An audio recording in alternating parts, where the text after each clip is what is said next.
আৰু এইফালে মায়ে চাদৰৰ পিছফালে এয়া টোপকেইটা লগাইছে। এইবোৰ কি হৈ আছে জানিবলৈ ভিডিঅ'টো ফাৰ্ষ্টৰ পৰা আৰম্ভ কৰোঁ দেই।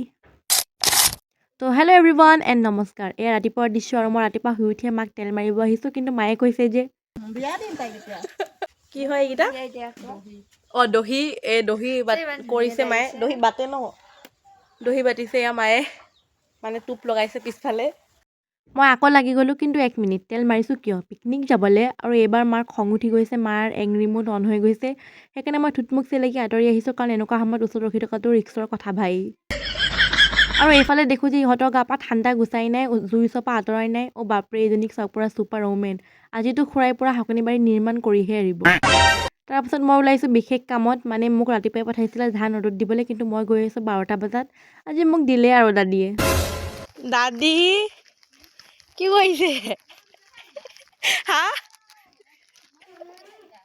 নহয়, মই আহিব ওলাইছিলোঁ, আলহী গ'ল যে সেইকাৰণে মোৰ দেৰি হৈ গ'ল। দাদীৰ গালিৰ পৰা বাচি মই আহি গ'লোঁ ৰিলচ বনাবলৈ, কাৰণ মেইন কামটো মই এইটোৱে কৰিবলৈ আহিছিলোঁ যে মই ইয়াত ধুনীয়াকৈ ৰিলচ বনাম, কাৰণ মোক ঘৰত শান্তি নিদিয়ে।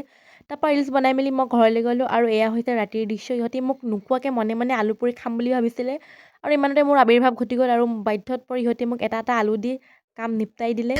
কিন্তু আজি ভ্লগটো ইমানেই আছিলে।